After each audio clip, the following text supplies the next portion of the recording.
MTDC के प्रबंध निदेशक नीलेश गट ने आईएएस के अनुसार विदर्भ समेत पूरे राज्य में रिजॉर्ट्स की कायाकल्प, वेलनेस टूरिज्म, लोनार नवेगांव बांध प्रोजेक्ट्स, नागपुर सिंधुदुर्ग में एडवेंचर यूनिट्स, प्राधिकृत ऑपरेटर्स से सुरक्षा और मुंबई में एमटीडीसी का नया अत्याधुनिक मुख्यालय जल्द शुरू होगा। महाराष्ट्र में पर्यटन को अंतर्राष्ट्रीय पहचान देने के लिए एमटीडीसी ने बड़े पैमाने पर कदम उठाए हैं। प्रबंध निदेशक नीलेश गट ने आईएएस के नेतृत्व में विदर्भ सहित पूरे राज्य में रिजॉर्ट्स का कायाकल्प किया जा रहा है।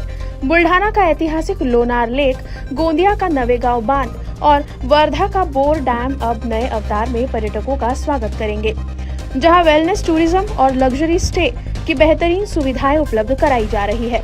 इसके अलावा नागपुर, रामटेक और सिंधुदुर्ग जैसे क्षेत्रों में नए एडवेंचर यूनिट्स और टूरिज्म प्रोजेक्ट्स तेजी से आकार ले रहे हैं। पर्यटकों के भरोसे और सुरक्षा को ध्यान में रखते हुए अब केवल मान्यता प्राप्त टूर ऑपरेटर्स के माध्यम से सेवाएं दी जाएगी, ताकि धोखाधड़ी पर पूरी तरह लगाम लगाई जा सके। पर्यटन क्षेत्र में इस नए अध्याय को और गति देने के लिए जल्द ही मुंबई के ऐतिहासिक परिसर में एमटीडीसी का नया अत्याधुनिक मुख्यालय भी शुरू होने जा रहा है। आपलं मेजर ठिकाण आहे। बाकी कौंडिन्यपूरलाही आपण काही गोष्टी करतोय। शेगावचं रिसॉर्ट आम्ही पूर्णपणे रिनोव्हेट करायला घेतलेले बुलढाणा जिल्ह्यातलं, आणि दुर्गा टेकडीला तिथे आपण नेहरू प्लॅनेटोरियमच्या समन्वयातून फार मोठं प्लॅनेटोरियम तिथे अस्तित्वात आणतोय।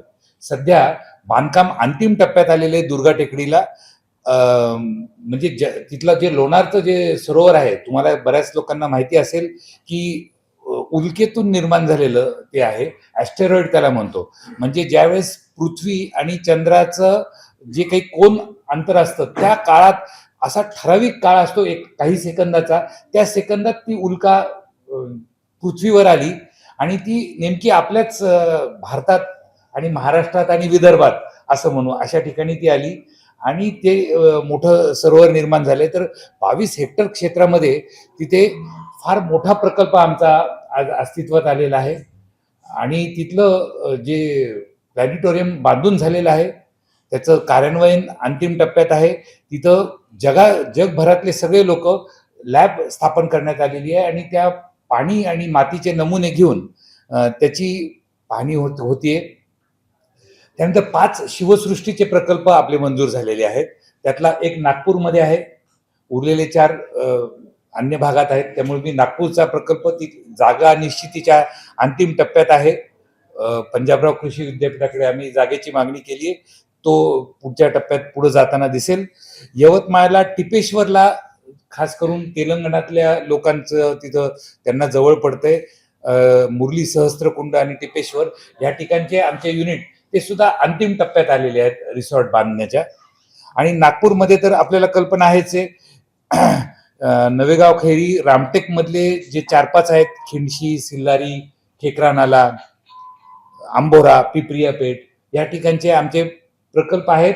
फक्त ह्या सर्व ठिकाणी काय होतंय की आपले दुर्गम भागात असल्यामुळे आणि त्या ठिकाणी आम्ही स्पेशलिस्ट टुरिझम ऑपरेशन मधले थोडे कमी पडत असल्यामुळे ते खाजगीकरणाच्या माध्यमातून विकसन करण्याची प्रक्रिया अंतिम टप्प्यात आलेली दिसेल।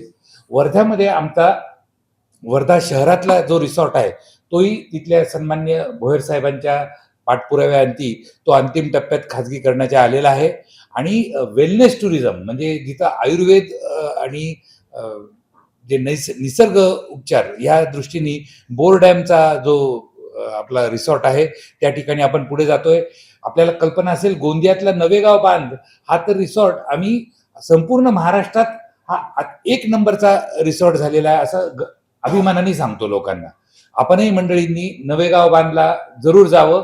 आणि माईस डेस्टिनेशन म्हणजे केंद्र शासनाचा सध्या प्रयत्न आहे, meetings, incentive, conferences and exhibitions, त्याला माईस असं नाव म्हटलं जातं। तर त्यामध्ये त्याची विकसनाची अंतिम प्रक्रिया झालेली आहे आणि ऑपरेशनल झालेलं आहे। तर त्याचं सुद्धा परिचालन हे खाजगी माध्यमातून होईल। गोंदियातला 5 हेक्टर क्षेत्रातला हा 21 कक्षाचा म्हणजे एक लक्झरी रिसॉर्ट त्या परिसरात अस्तित्वात आलेला आहे। आणि चंद्रपूरचं मी मगाशीच बोललो आपल्याला, मोहर्लीचा आणि मदनापूरचा हा प्रकल्प आपला अंतिम टप्प्यात आलेला आहे। तर अशा प्रकारे विदर्भला सुद्धा, इथल्या पर्यटनाला सुद्धा चालना मिळायला पाहिजे. आणि ही चालना मिळण्यासाठी जे टुरिझम सर्किट केले, तर टूर्सचे आम्ही काही आता प्रक्रिया केलेली आहे. इतके दिवस पर्यटन विभागामार्फत टूर्स आणि एक्सपिरियन्सेस म्हणावे तसे डेव्हलप झाले नाहीत. म्हणजे आम्ही टूर ऑपरेटर्स आहेत त्यांना रिकॉग्नाइज करणार आहोत. इसमें सेंट्रल गवर्नमेंट ने 46 करोड़ रुपीस हमें दिए हैं. राज्य सरकार के हमारे 65 करोड़ पहले दिए थे और फिर बाद में दूसरे रीअप्रोप्रिएट करके दूसरे भी पैसे मिले हैं. और जो भी इसका इंटरप्रिटेशन सेंटर या बाकी की जो आनुषंगिक सुविधा है उसके लिए जो थोड़ी लागत लगने वाली है वो भी ऑपरेटर के माध्यम से हम कर रहे हैं. तो राज्य सरकार, केंद्र सरकार और ऑपरेटर MTDC, ये सब लोगों का उसमें योगदान आ चुका है. इसको 1.5 साल लगेगा.